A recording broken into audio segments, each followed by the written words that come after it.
Good morning बच्चों, कैसे हो सब? अच्छे से स्टार्ट करें अपनी क्लास आज। चलो, कल अपनी बात हुई थी 10th क्लास के लिए भी, और 10th क्लास का स्टार्ट करते हैं। क्लास 10 चैप्टर नंबर 9 निर्देशांक ज्यामिति। ठीक है, आरबीएसई और सीबीएसई दोनों में है, एनसीईआरटी भी फॉलो करती है। कोऑर्डिनेट ज्योमेट्री, ठीक है। कोऑर्डिनेट जो मोटा मोटा पहले इसका देखते हैं क्या होती है, थोड़ा 9th में हमने पढ़ा है, थोड़ा रिकॉल करते हुए स्टार्ट करते हैं। कार्तीय निर्देशांक पद्धति,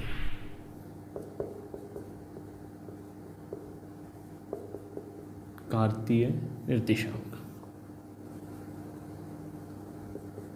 पद्धति, ठीक है। अब जो कार्तीय निर्देशांक पद्धति होती है उसमें क्या होता है, एक क्षैतिज रेखा रहती है हॉरिजॉन्टल और एक ऊर्ध्वाधर रेखा वर्टिकल, ठीक है।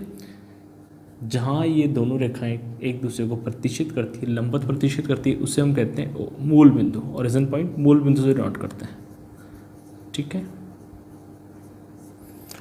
और जो क्षैतिज रेखा है हॉरिजॉन्टल रेखा, उसे हम कहते हैं एक्स अक्ष, एक्स अक्ष, एक्स एक्सिस होती है। और जो वर्टिकल लाइन दे रखी है ऊर्ध्वाधर रेखा, ठीक है, उसे हम कहते हैं वाई अक्ष, ठीक।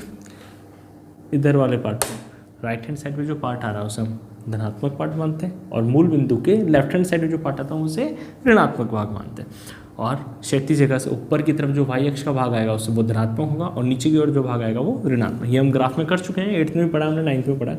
1 2 3 मान लेते हैं, 1 सेंटीमीटर स्पेस दे रखा है, और हमने पैमाने भी 1 2 3 4 ही लिया है, सिर्फ अपनी नॉलेज के लिए। 1 2 3 4, इधर जो होगा वो नेगेटिव, -1 -2 -3 -4, -1 -2 -3 -4, ठीक है।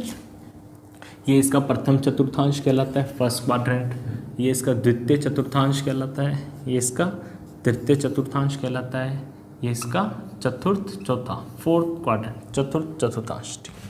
आपको चैनल को लाइक करना है, शेयर करना है अपने फ्रेंड्स के साथ, सब्सक्राइब करना है, और जितना हो सकता है आप अपने फ्रेंड सर्कल में, ग्रुप में शेयर करें, और कमेंट करके ज़रूर लिखें कि आप कहाँ से बिलोंग कर रहे हैं, कौन सी क्लास में हैं, कौन से स्कूल में, हमें भी जानकारी इस चीज़ की हो, ठीक है बच्चों। आपको जो क्वेश्चंस नहीं आता है आप हमें कमेंट में ज़रूर बताएं कि सर एक्सरसाइज, फलानी एक्सरसाइज का फलाना क्वेश्चन है, फलाने पेज नंबर पे, फलानी बुक का है, एनसीईआरटी हो चाहे आरबीएसई हो, आप बताएं। चाहे एक्स्ट्रा बुक्स आप आर डी शर्मा वगैरह पढ़ते हैं, उसका क्वेश्चन भी हमें ज़रूर बताएं, ठीक।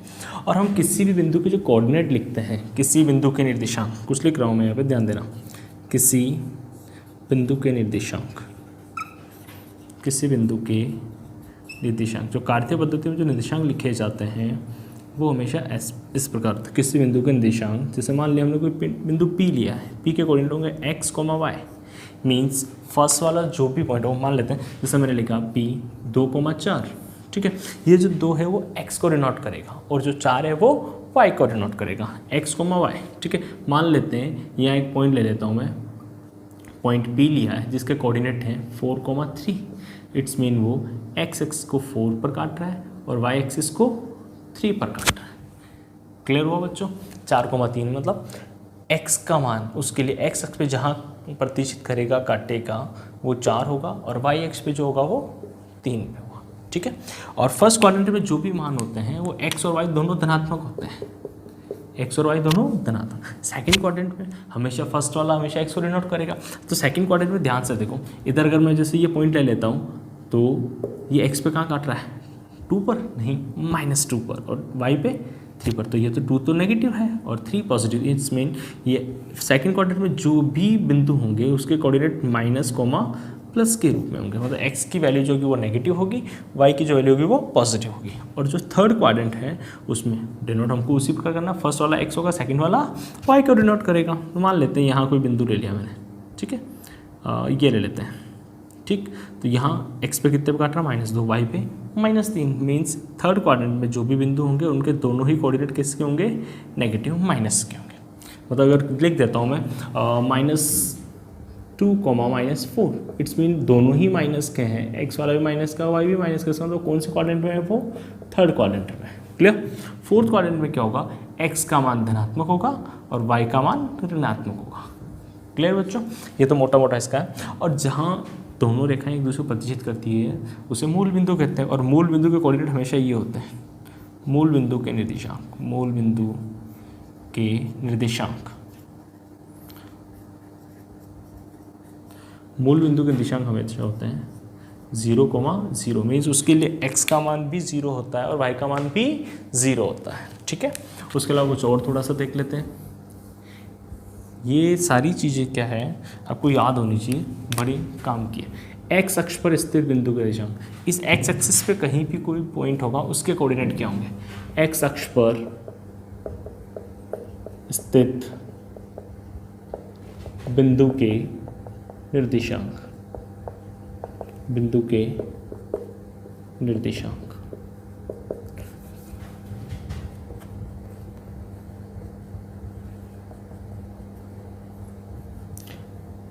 उसके कोऑर्डिनेट होंगे x, 0, मीन्स उसके लिए y का मान हमेशा 0 रहेगा। जैसे आप कोई भी पॉइंट ले लेते हो, आप यहाँ आके खड़े हो तो x पे कहाँ खड़े हो 3 पे, बट y पे कहाँ खड़े हो 0 पे। कोई बोले नहीं सर मैं तो यहाँ खड़ा रहूँगा, तो x पे कहाँ खड़ा हो 1 पे, तो x की वैल्यू चेंज हो रही है बट y की वैल्यू हमेशा क्या रह रही है उसके लिए 0। अब यहाँ हो जाओ x की वैल्यू -4 बट y की वैल्यू अगेन 0। अगर x अक्ष पे कोई भी बिंदु होगा उसका y कोऑर्डिनेट क्या होगा, हमेशा 0 होगा, तो उसके कोऑर्डिनेट हम कैसे लिखेंगे x, 0। x की वैल्यू कुछ भी आ सकती है, +1, +2, -3। सेम कंडीशन y अक्ष पर स्थित बिंदु के निर्देशांक क्या होंगे 0, y क्या होंगे 0। चलो इसमें देखते हैं। अगर आप यहाँ खड़े हो तो पहले तो आप x की वैल्यू देखोगे, हमेशा जब भी कोऑर्डिनेट लिखे जाते हैं फर्स्ट हमेशा x की वैल्यू, सेकंड y की वैल्यू। तो x की वैल्यू देखो आप यहाँ खड़े हो तो x की वैल्यू 0 पे, ठीक है, y की वैल्यू कहाँ काट रही है 4 पे, तो 0,4। इस पॉइंट का कोऑर्डिनेट क्या होगा 0,4। इसके देखते हैं 0,2, इसके देखते हैं -3, 0,-3, x की वैल्यू 0, y की वैल्यू -3। क्लियर बच्चों, अब अपना स्टार्ट करते हैं। ये अपना बेसिक है, 9th में भी हमने पढ़ा है और 10th में भी थोड़ा बेसिक है। ये वापस चीज़ें रिकॉल करनी कि हाँ हमको ये यूज़ करनी है। अब हमारा जो 10th का जो टॉपिक स्टार्ट होता है उसका फर्स्ट है दूरी सूत्र, डिस्टेंस। चलो ठीक है, दूरी सूत्र मतलब दो बिंदुओं के बीच की दूरी, दो बिंदुओं के बीच की दूरी। ठीक है, नॉर्मल एक एग्जांपल लेता हूँ। मान लेते हैं हमारे ब्यावर के, अब रोड पे आपने कभी देखे होंगे माइलस्टोन लगे रहते हैं कितने डिस्टेंस में। रोड पे यहाँ लिखा हुआ है जयपुर, ब्यावर की इसी रोड पे लिखा हुआ 250, और हम पहुँचे अजमेर। अजमेर में भी किसी रोड पे जो एक पत्थर लगा हुआ है उस पर लिखा हुआ है जयपुर 200। ठीक है, मीन्स उस तरफ जयपुर है। ठीक है, यहाँ से ये डिस्टेंस और ये, हमें इन दोनों के बीच की डिस्टेंस निकालनी है, और दूरी हमेशा धनात्मक होती है, दूरी कभी भी ऋणात्मक नहीं होती है। ठीक है, ध्यान रखना। ठीक है, तो ब्यावर और अजमेर के बीच की जो डिस्टेंस है, जयपुर यहाँ से 250 किलोमीटर है। जब हम अजमेर पहुँच गए, चलते चलते हम अजमेर पहुँच गए, तो अजमेर से जयपुर जो है वो 200 किलोमीटर है। तो ब्यावर और अजमेर के बीच की जो डिस्टेंस है वो कितनी है, बिल्कुल सही 50 किलोमीटर है। कितनी है 50। कैसे माइनस किया, ये डिस्टेंस से डिस्टेंस माइनस कर ली। ठीक है, वैसे ही हमें कोऑर्डिनेट ज्योमेट्री में दो बिंदुओं के बीच की दूरी निकालनी है। ठीक है, मान लेते हैं हमारे पास में एक बिंदु A है और एक बिंदु B है। ठीक है, A के कोऑर्डिनेट x y, तो कोऑर्डिनेट हमेशा x और y के स्टेप में लिखना है। ठीक है, तो इसके कोऑर्डिनेट भी x और y को ही शो करेंगे। फर्स्ट वाला x को डिनोट करेगा, सेकंड वाला y को डिनोट करेगा। बट पहले पॉइंट पे इसलिए x1 y1, a के कोऑर्डिनेट हमने क्या लिए x1 y1, b के कोऑर्डिनेट हमने क्या लिए हैं x2 y2, b के कोऑर्डिनेट क्या है x2 y2। ठीक है, x और y को ही डिनोट, हमेशा जो भी कोऑर्डिनेट डिनोट किया जाते हैं द्विनिर्देशांक ज्यामिति, इसे 2D बोलते हैं, 3D में z और आ जाता है। ठीक है, द्विनिर्देशांक ज्यामिति में हमेशा फर्स्ट वाला x को डिनोट करेगा, सेकंड वाला y को डिनोट करेगा। x एक्सिस और y एक्सिस पे x1 y1, इसके कोऑर्डिनेट हमने माने x2 y2। तो इन दोनों के बीच की दूरी क्या कहलाएगी, AB या B है, कुछ भी लिख सकते हैं। हमने लिखा इन दोनों के बीच की दूरी AB है। तो AB का जो फॉर्मूला बनेगा वो ये बनेगा, roots under the root x2 minus x1 whole square plus y2 minus y1 का होल स्क्वायर। आप x1 माइनस x2 भी कर सकते हो, कोई फर्क नहीं पड़ना कि ऊपर स्क्वायर है। स्क्वायर तो नेगेटिव नंबर भी होगा वो भी पॉजिटिव हो जाएगा। x2 minus x1 whole square plus y2 minus y1 का होल स्क्वायर। ये आपको हर हालत में याद रखना है। इसके ऊपर क्वेश्चंस बनने हैं आपके धुरी सूत्र के ऊपर, मिनिमम 1 to 2 मार्क्स, 2 मार्क्स देगा। ये 9.1 एक्सरसाइज के लिए है, यहाँ चाहे तो आप लिख लेते हैं एक्सरसाइज 9.1 के लिए है ये जो है इसका क्वेश्चन बनने। अब इसके जो क्वेश्चंस हमारे पास में आने वो किस किस प्रकार के आने हैं, ठीक है। फर्स्ट इसका जो क्वेश्चन का टाइप बन सकता है, दूरी ज्ञात करो, दूरी ज्ञात करो मीन्स वो हमें पॉइंट दे देगा, एक पॉइंट ए 3,4, एक पॉइंट दे दिया बी 4,7, इनके बीच की डिस्टेंस बताओ। तो सीधा फॉर्मूले में रखना है और अप्लाई करना है, ठीक है। ये x1 y1 का वर्क, ये x1 y1, ये x2 y2 मीन्स x वाले में से x वाले को घटाना, y वाले में से y वाले को घटाना। फर्स्ट में से फर्स्ट और सेकंड में से माइनस किया, स्क्वायर किया, दोनों ऐड करके रूट ले लिया, बस सिंपल सा क्वेश्चन, ठीक है। सेकंड जो टाइप बनना है उसमें ये बनेगा, पूछ लेगा आपसे ये किस प्रकार का त्रिभुज है, ये किस प्रकार का चतुर्भुज है, ठीक है। चतुर्भुज तो 4 अलग अलग प्रकार के होते हैं, त्रिभुज के लिए पूछेगा, जैसे हम लिख लेते हैं किस प्रकार का, ठीक है। हो सकता है वो ट्राइंगल के लिए पूछे, त्रिभुज के लिए। अब त्रिभुज के लिए पूछेगा तो मैं कैसे निकालूँ, कोई ना, बिल्कुल आसान सा है।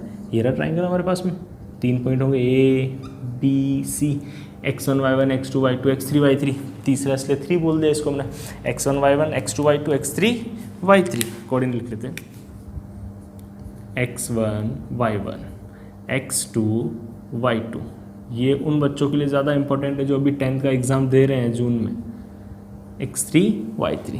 अब वो किस प्रकार का त्रिभुज है, हमने भुजाओं के आधार पर त्रिभुज पढ़े हैं, 6 से पढ़ते आ रहे हैं, समबाहु त्रिभुज, समद्विबाहु त्रिभुज और विषमबाहु त्रिभुज, ठीक है। फिर उसके साथ में एक और उसी का पार्ट लेते हैं हम समकोण त्रिभुज, जिसमें पाइथागोरस थ्योरम अप्लाई करनी होती है, उसमें भी दूरी। अगर हमें ये पता पड़ जाए कि ये तीनों भुजाओं में बराबर लंबाई की है, मतलब बराबर दूरी पर है, तो वही छोड़ो, इसको इग्नोर करो। ए और बी के बीच की एक दूरी सूत्र लगाओ, बी और सी के लिए दूरी सूत्र लगाओ, ए और सी के लिए दूरी सूत्र लगाओ, ठीक है। किस प्रकार, अगर तीनों भुजाएं इक्वल आ जाती हैं means A B equals to B C equals to A C लिखो चाहे सी ए लिखो एक ही है, तो वो ट्राइंगल कैसा होगा, समबाहु त्रिभुज। कैसा होगा, समबाहु त्रिभुज, ठीक है। अगर कोई भी दो भुजाएं बराबर जाती हैं, सपोज करें A B equal to B C but not equal to A C, तो दो भुजाएं इक्वल है, कोई भी दो भुजाएं, जरूरी नहीं ए बी और बी सी हो, बी सी और ए सी भी हो सकती है, ए बी और ए सी भी हो सकती है। कोई भी दो भुजाएं अगर इक्वल आ जाती है तो वो कैसा त्रिभुज है, समद्विबाहु, समद्विबाहु त्रिभुज, ठीक है। थर्ड, तीनों ही भुजाएं इक्वल नहीं, अलग अलग लंबाई की है, A B is not equal to B C is not equal to A C, तो वो कौन सा होगा, विषमबाहु त्रिभुज, विषमबाहु त्रिभुज, ठीक है। उसके साथ साथ हमें एक चीज़ और देखनी है, अगर वो कह देता है, क्वेश्चन आता है कि दिया गया त्रिभुज ए बी सी एक समकोण त्रिभुज है या नहीं है, तो समकोण त्रिभुज में क्या करेंगे, पाइथागोरस थ्योरम अप्लाई करनी है। कर्ण स्क्वायर बराबर आधार स्क्वायर प्लस लंब स्क्वायर, मतलब सबसे बड़ी भुजा का वर्ग शेष बची दो भुजाओं के वर्गों के योग के बराबर होता है, तो हम कहेंगे वो एक ट्राइंगल, कैसा ट्राइंगल है, समकोण त्रिभुज। जो मैं समकोण त्रिभुज के ऊपर बात करनी है तो उसके लिए भी तीनों भुजाओं की जरूरत तो पड़ेगी, ठीक है। उसके लिए हम लगाएंगे पाइथागोरस प्रमेय।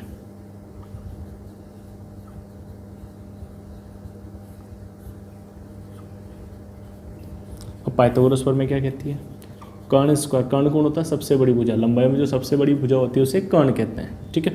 लंबाई अगर दे रखी है, बाकी वैसे 90 डिग्री के अपोजिट साइड ही कर्ण होती है हमारी। कर्ण स्क्वायर बराबर आधार स्क्वायर प्लस लंब स्क्वायर।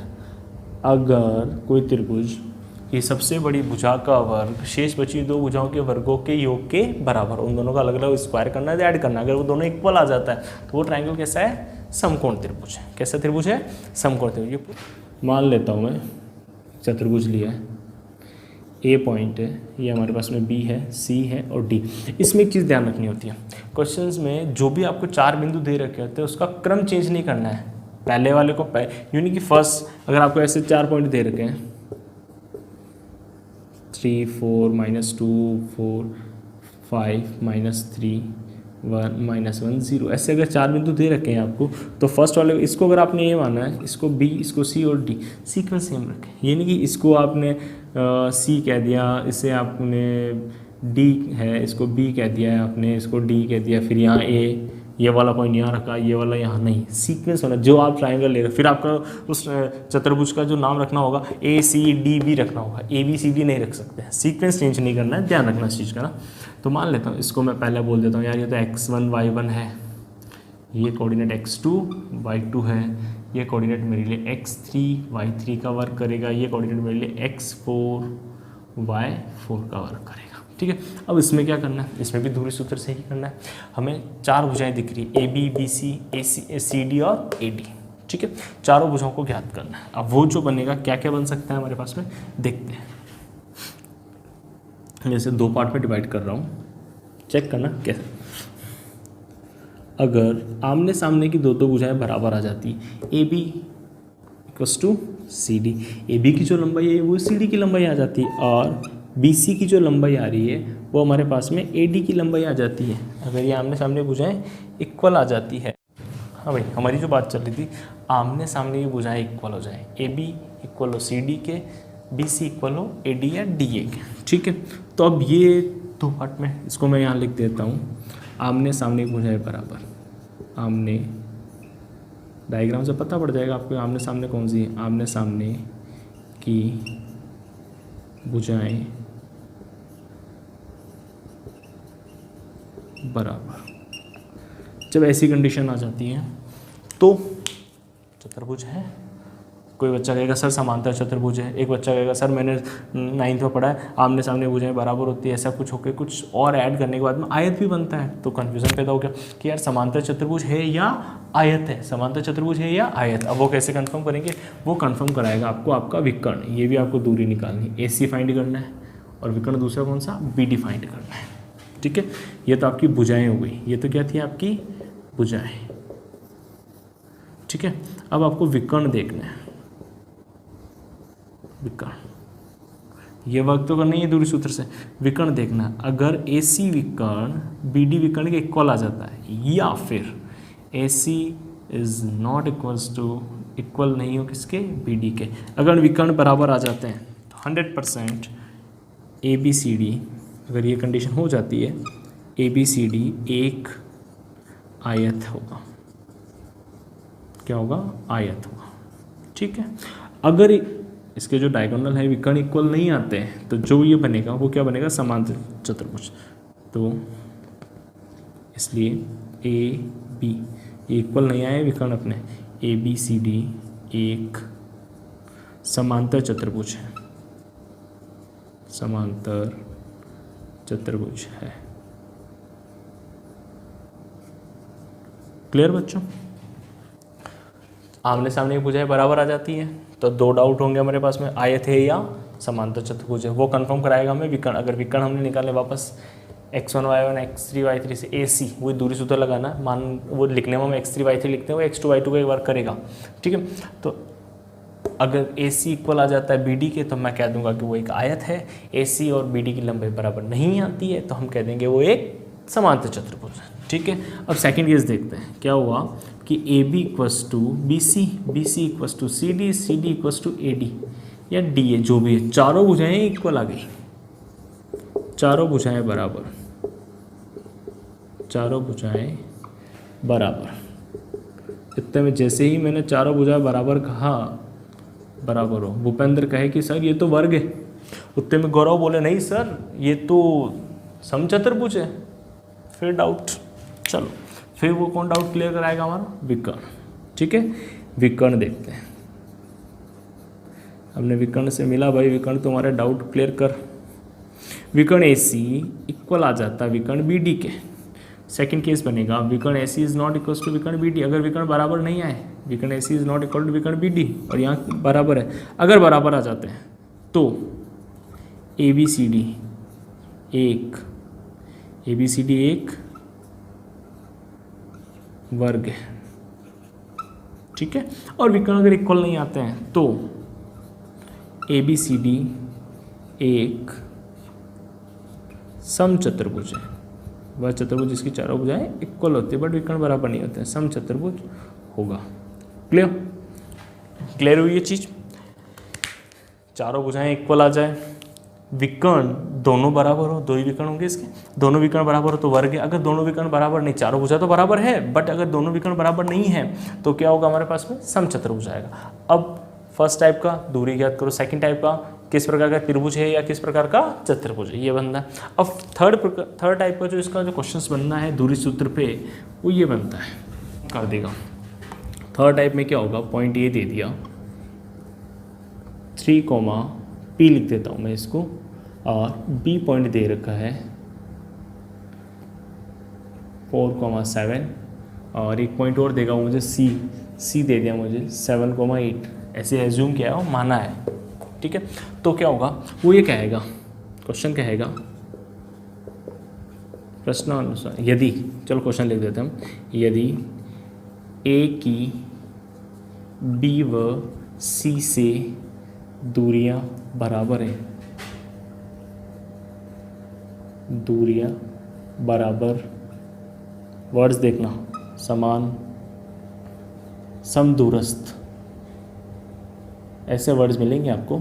समदूरस्थ है तो अननोन कौन है हमारे पास में, P अननोन है, P का, वो जरूर नहीं है P लिखे, वो X लिख सकता है, उसी जगह Y कुछ भी लिख सकता है, P का मान ज्ञात करो, ठीक है। अब इस क्वेश्चन को सॉल्व कैसे करना है, फटाफट देखना है इन क्वेश्चंस को, ये इक्वल नहीं हो, मैंने सिर्फ एग्जांपल लिया। इन क्वेश्चन में करना है क्या, किसकी किससे दूरी, A की B से और A की C से, और या वह लिखा हुआ होगा इसमें, A की B और C से, या A की B व C से, B तथा C से दूरी है, तो A का कंपेरिजन B से किया और A को C से डिस्टेंस निकालना है।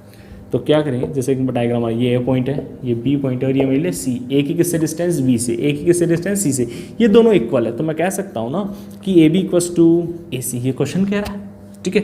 बस यहीं से आपको AB फाइंड करना है दूरी सूत्र से, AC फाइंड करना है दूरी सूत्र से, रूट में बनेगा, कुछ ना कुछ वैल्यू दोनों तरफ रूट आएगी, दोनों पक्षों का स्क्वायर करना है, वर्क करना है, जैसे आप वर्क करोगे यहाँ कुछ डिजिट होंगे आपके पास में कुछ ना कुछ, ठीक है। जैसे आप स्क्वायर करोगे रूट हट जाएगा दोनों को, फिर कैलकुलेशन करनी है, सॉल्व करके अननोन जो भी है P Q R कुछ भी लिखता है उसको सॉल्व करना है, क्लियर, ठीक है। एक फोर्थ टाइप और लिख देता हूँ मैं, एक वर्ड आता है समरेख बिंदु, ठीक है, उसे कुछ और भी लिखते हैं, संरेख बिंदु भी लिखते हैं, कॉलिनियर पॉइंट होता है संरेख बिंदु। अब ये होते क्या है,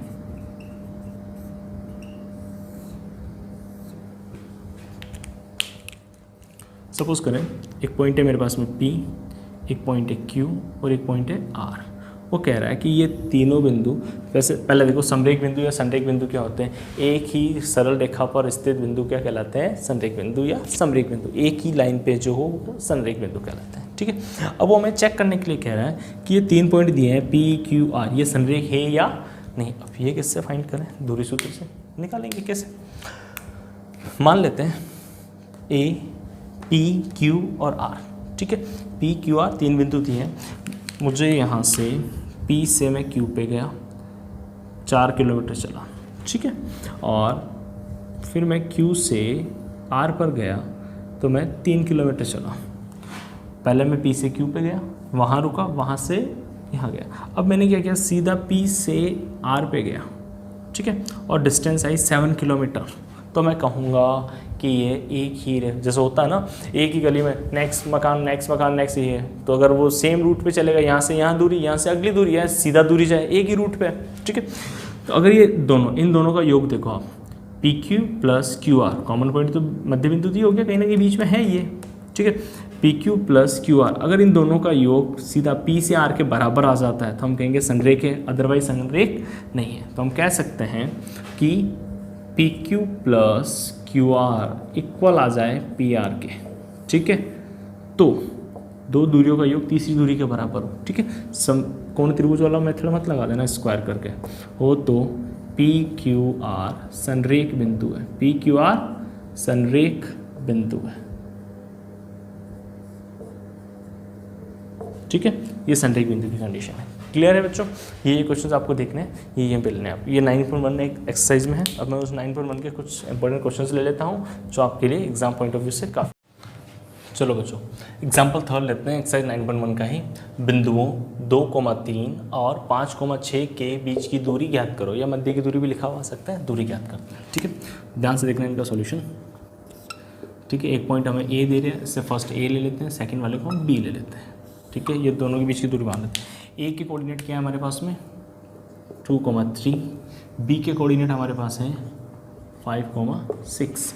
फर्स्ट वाले को हम कोऑर्डिनेट मान लेंगे, ये x1 y1 का वर्क करेगा हमारे लिए, ये x2 y2 का वर्क करेगा। मीन्स अगर कोई हमें कुछ x1 की वैल्यू हम 2 मानेंगे, y1 की वैल्यू हम 3, x2 की वैल्यू हम 5 और y2 की वैल्यू हम 6 लेंगे। ठीक है, क्योंकि दूरी सूत्र हमें क्या कहता है, लिखने का तरीका यही रखना है, दूरी सूत्र अप्लाई करो। क्या कहता है दूरी सूत्र, ए बी, आपने पी और क्यू लिखा तो यहाँ पी क्यू लिख दीजिएगा। A B equals to root, formula कहता है हमें x2 माइनस x1 का whole square plus y2 minus y1 का होल स्क्वायर। ठीक है, थोड़ी स्पीड, ये आपने पढ़ा है 10th में भी। अप्लाई करो, x2 की वैल्यू कितनी है 5, माइनस x1 की वैल्यू, ये माइनस फॉर्मूले का है। ठीक है, सपोज करो ये -2 होता तो मैं ब्रैकेट में यहाँ -2 लिख देता, 2 स्क्वायर। ठीक है, जब माइनस वाले डिजिट थोड़ा ध्यान रखना, हम करेंगे एग्जाम्पल अभी आ जाएगा माइनस से। y2 की वैल्यू 6, y1 की वैल्यू 3। ध्यान रखना x वाले में से x वाला घटाना है, y वाले में से y वाला, सिंपल सा कंसेप्ट है। ठीक है, 5 - 2 3 स्क्वायर प्लस 3 स्क्वायर, रूट रहने देवे, 3 का स्क्वायर 9 प्लस 9 कितना आ गया 18, अंडर रूट 18 यूनिट या इकाई, 18 अंडर यूनिट या इकाई लिख सकते हैं। ए बी कितना अंडर रूट 18 वर्गमूल 18। ठीक है, सेकंड टाइप देखते हैं। अब ये दूरी सूत्र आप अप्लाई करके कर सकते हो, वो क्वेश्चंस भी उसके जैसे ही हैं, कर सकते हैं आप एक्सरसाइज में सॉल्यूशंस। ठीक है, क्या कह रहा है इसमें, थोड़ा अलग लिया हमने, बिंदु x, ये बिंदु कोई a होगा b होगा, x, 3, x कोऑर्डिनेट अननोन है इसका, दूसरा बिंदु b q कुछ भी मानो 5,7 है। इन दोनों के बीच की दूरी 5 इकाई है, तो अननोन x ज्ञात करो। ठीक है, देखते हैं। चूँकि मान लेते हैं हमने, माना a कोऑर्डिनेट क्या लिया हमने x, 3, हमने b कोऑर्डिनेट क्या लिया 5,7, ये a पॉइंट है, ये हमारा b पॉइंट है, दोनों बीच की दूरी ये भी हो गई। हम इसे x1 y1 की तरह वर्क करवाएंगे, इसको हम x2 y2, ये लिखने का बेनिफिट ये रहता है, हमें पता रहता है, गलती होने के चांस कम हो जाएंगे आपके। अच्छा ये x2 है, ये y2 है, ये x1 है, ये y1 है। ठीक है, चूँकि प्रश्नानुसार गिवन है हमें, प्रश्नानुसार दोनों के बीच की दूरी कितनी थी, 5 इकाई। इट्स मीन हमने a और b लिया था, a b equals to 5 unit, 5 इकाई थी। ठीक है, क्योंकि हमारा दूरी सूत्र क्या कहता है, दूरी सूत्र कहता है कि A B equals to under root x2 minus x1 का whole square plus y2 minus y1 का होल स्क्वायर। दूरी सूत्र लगाना है आपको, x2 माइनस x1 का whole square plus y2 minus y1 का होल स्क्वायर। अप्लाई करें, ए बी की वैल्यू है हमारे पास में, कितनी है 5 इकाई, रूट रहेगा, रूट x2 कितना है 5 माइनस x1 कितना है x है, तो x या स्क्वायर प्लस y2 की वैल्यू हमारे पास में 7 है, y1 की वैल्यू हमारे पास में 3 है, तो -3 स्क्वायर। ठीक है, यहाँ 5 में से x को घटा नहीं सकते हम, 5 माइनस x ही रहने देते हैं, होल स्क्वायर, ये और ये कहते हैं, बचेगा 4 होल स्क्वायर रूट। अब यहाँ से हमें रूट हटाना है, अगर इसका रूट हटाना है दोनों पक्षों का वर्क करेंगे तो इस पर स्क्वायर लग जाएगा, इसका रूट कैंसिल हो जाएगा। दोनों पक्षों का वर्क करने पर, दोनों पक्षों का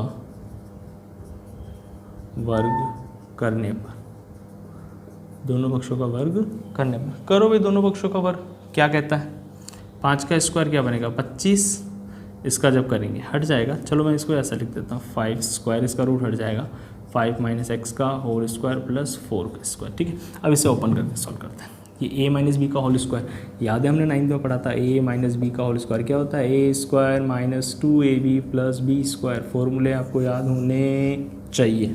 अप्लाई करो, 5 का square 25, a square minus 2ab, 2a की value 5 bracket x plus b हमारे पास में x है, x स्क्वायर प्लस 4 का स्क्वायर हो जाएगा 16।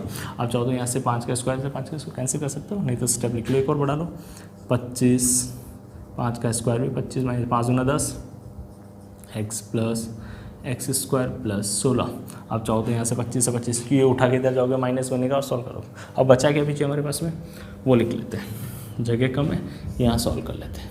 ठीक है, देखते हैं क्या बचेगा हमारे पास में, x square -10x plus 16 equal to 0, क्यों आपने पक्षांतर किया या 25 से 25 कैंसिल हो गया, ठीक है, 25 माइनस 25 क्या 100। अब ये जो हमारे पास में बना है द्विघात समीकरण बनी है। अब द्विघात समीकरण तो 2 हल होना है। द्विघात समीकरण हमने पढ़ी है 3rd चैप्टर में, तो इसके बीच वाली संख्या के टुकड़े करने हैं, चाहे तो द्विघाती सूत्र लगा दो आप, चाहे बीच वाली संख्या के टुकड़े करके सॉल्व कर लो।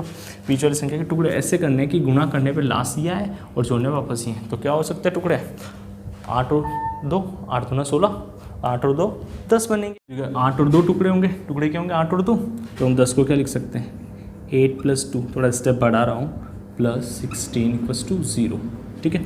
अप्लाई करो, ब्रैकेट ओपन करके देखो, x² माइनस, आपकी प्रैक्टिस होने के बाद सीधा लिख सकते हो 8x प्लस और माइनस मल्टीप्लाई होकर माइनस 2 को 1 से किया तो माइनस के 2x प्लस 16, 2 के जोड़े बन सकते हैं। क्या कॉमन आ रहा है फर्स्ट जोड़े में से, x कॉमन है, यहाँ से बचेगा x² में से x बाहर निकाला, x माइनस 8x है, x आपने बाहर निकाल लिया, पीछे क्या बचेगा 8, यहाँ माइनस, देखो द्विघात समीकरण में जो यहाँ साइन होता है उससे रखना ही है, कॉमन है। अगर यहाँ प्लस है तो यहाँ पे प्लस है, यहाँ माइनस है तो यहाँ पे भी माइनस। अब x तो दोनों में है नहीं, इसमें x है इसमें x नहीं है, तो कॉमन नहीं आ सकता, बट 2 से दोनों डिवाइड हो सकते हैं, मीन्स 2 कॉमन ले लिया हमने। अब 2 में 2 का भाग कितनी बार गया, एक बार, तो 1x, तो x ओनली। यहाँ आपने माइनस चिन्ह कॉमन लिया है तो प्लस का साइन चेंज हो गया, क्या हो जाएगा माइनस। 16 में 2 का कॉमन लेने के बाद भाग देना होता है, डिवाइड करना होता है 8, ठीक है। अब आपको चेक करना, सपोज करो मुझे डाउट हुआ यार मेरा वर्क सही है या नहीं, अगर ये दोनों ब्रैकेट सेम है, संख्या भी सेम हो, x 8 8 बीच में साइन माइनस, यहाँ पे दोनों आपका वर्क पूरा ठीक है, दोनों ब्रैकेट सेम होने चाहिए इक्वल, ठीक है। अब यहाँ से ये पूरा बाहर निकालो, यहाँ से आपने x - 8 आपने बाहर लिया है, ठीक है।